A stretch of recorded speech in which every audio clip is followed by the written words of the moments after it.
Fala aí, galera. Aqui é o JP e hoje nós vamos falar de um assunto que pode causar algumas dúvidas se a gente não tomar cuidado.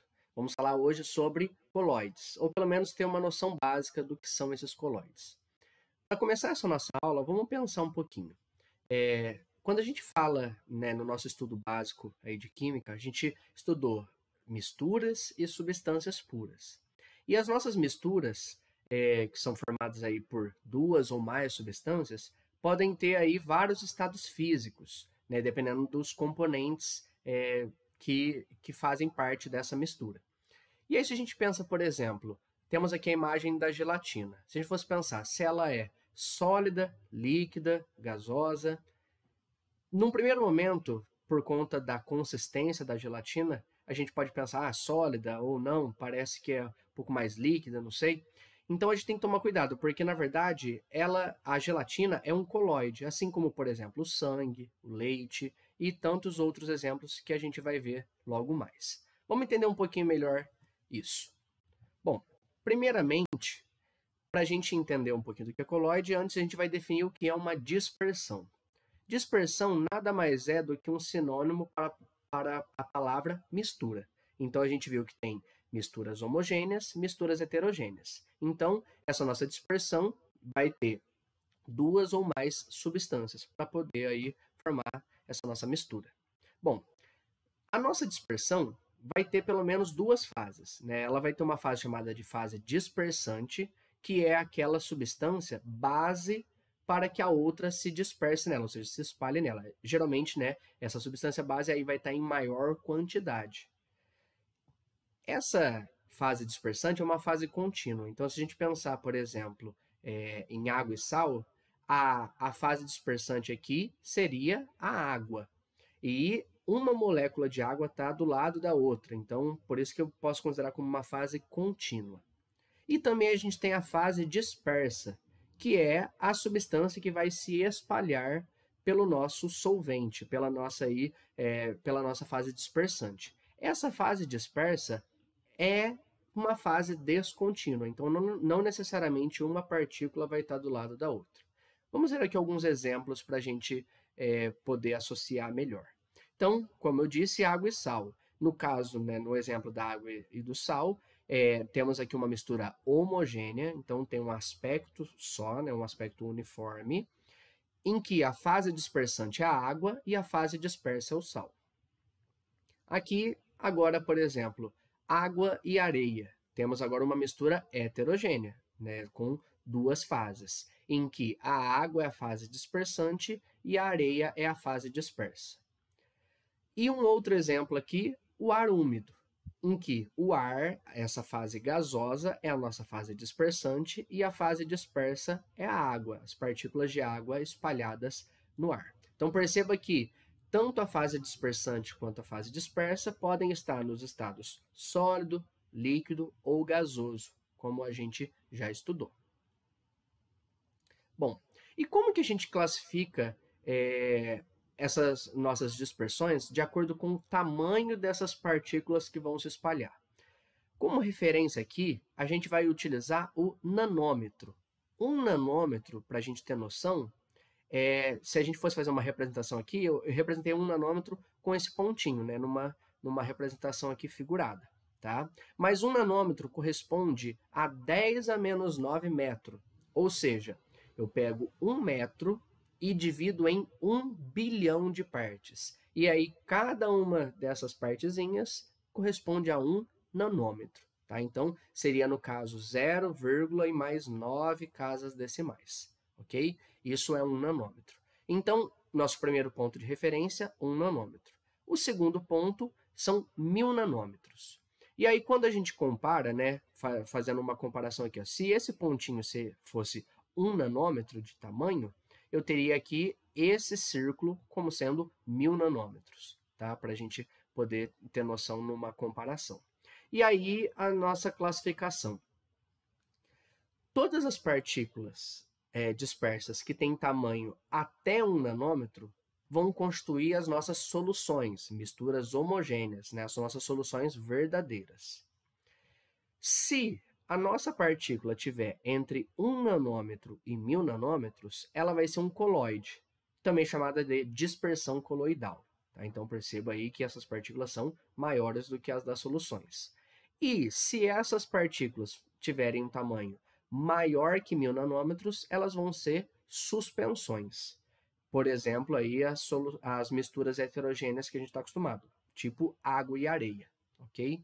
Então, se a gente fosse comparar aqui, ó, água e sal estaria nessa primeira faixa aqui de soluções, água e areia nessa última, e a gelatina se enquadraria aqui, ó, o leite, o sangue, como eu disse para vocês no começo do nosso vídeo, tá?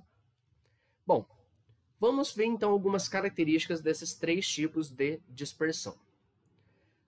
Primeiro, uma solução é sempre uma mistura homogênea. Já um coloide e uma suspensão vão ser heterogêneos, tá? Então, um coloide parece que é homogêneo, porque a olho nu eu não consigo perceber essas partículas. Mas se a gente der um zoom, a gente percebe que, de fato, é heterogêneo, tá? Então, coloides e suspensões são heterogêneas.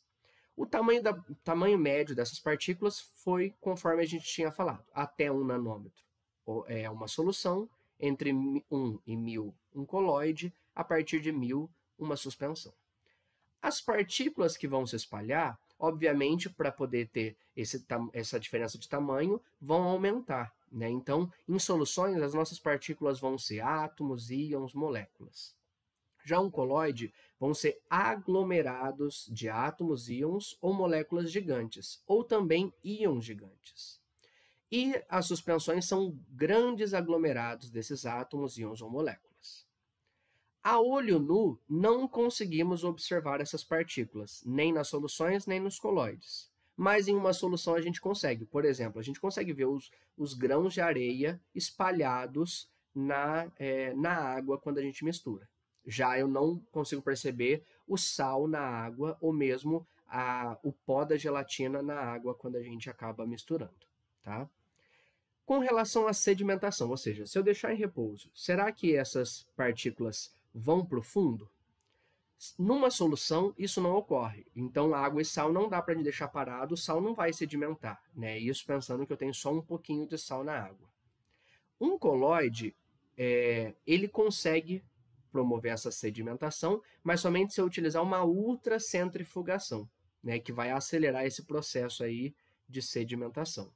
Já uma suspensão, naturalmente, as partículas vão para o fundo. Então, por exemplo, se eu pego água e areia, mesmo que eu misture, assim que eu deixar em repouso, a areia vai para o fundo, ok? A mesma coisa com relação à filtração. Não dá para a gente filtrar uma solução, né? Então, água e sal, se eu passo por um filtro, eu não consigo tirar o sal. Uma suspensão, no caso da água e areia, a gente consegue tirar a areia. Um coloide, só vai ser possível retirar as partículas dispersas se eu utilizar um ultrafiltro.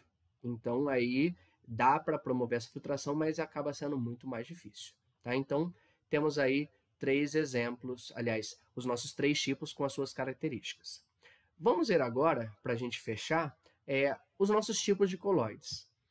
Essa classificação tem a ver com o estado físico do que se espalha, ou seja, da fase dispersa, e da fase dispersante. Tá? Então, conforme o estado físico aqui, se for sólido, líquido ou gasoso, temos os tipos de coloide e alguns exemplos. Ok? Então, por exemplo, se o nosso dispersante for sólido e também o disperso for sólido, a gente tem um tipo de coloide chamado sol sólido. Um exemplo disso são as pedras preciosas, rubi e safira. Já se o nosso disperso é líquido e o nosso dispersante é sólido, temos uma emulsão sólida. Por exemplo, sorvete e pérolas. Já se o nosso disperso é gasoso num dispersante sólido, temos uma espuma sólida, que é o caso do isopor. Perceba que nesses exemplos que eu estou falando com vocês, num primeiro momento parece que é homogêneo, mas na verdade todos esses exemplos aqui são misturas heterogêneas. Tá? Se o nosso dispersante é líquido e o nosso disperso é sólido, temos um sol ou um gel, por exemplo, o sangue e tintas. Se tanto o disperso quanto o dispersante são líquidos, temos uma emulsão, por exemplo, maionese e também o leite. Já se o nosso disperso é gasoso e o dispersante é líquido, temos uma espuma líquida. Por exemplo, chantilly e a espuma do sabão. Agora, se o nosso dispersante é gasoso e o disperso é sólido, temos um aerossol sólido. Se o disperso é líquido, aerossol líquido. Então, no caso de um aerossol sólido, a poeira no ar ou também fumaça. E no caso de um aerossol líquido, temos a neblina e o spray. JP, mas por que não tem disperso gasoso e dispersante gasoso? Porque como a gente já viu lá na nossa aula de misturas, toda vez que eu tiver uma mistura somente com gases, essa mistura sempre vai acabar sendo homogênea, tá? Então vai ser uma solução e não um coloide, ok? Então temos aqui alguns exemplos do nosso cotidiano dos vários coloides. Coloides estão muito presentes no nosso dia a dia, então muito cuidado, porque se alguém te perguntar o estado físico de um coloide, não dá para você falar o estado físico dele, mas tem que pensar nas substâncias que o constituem. Então, por exemplo, se eu quero pensar se o estado físico da gelatina, eu tenho que pensar no pó da gelatina, que é sólido, mas na água que eu usei para preparar a gelatina, que é líquida. Tá? Então, temos aí os nossos exemplos. A gente fecha aqui o nosso assunto de noções básicas de coloides e seguimos com o próximo assunto logo mais. Até a próxima e tchau, tchau.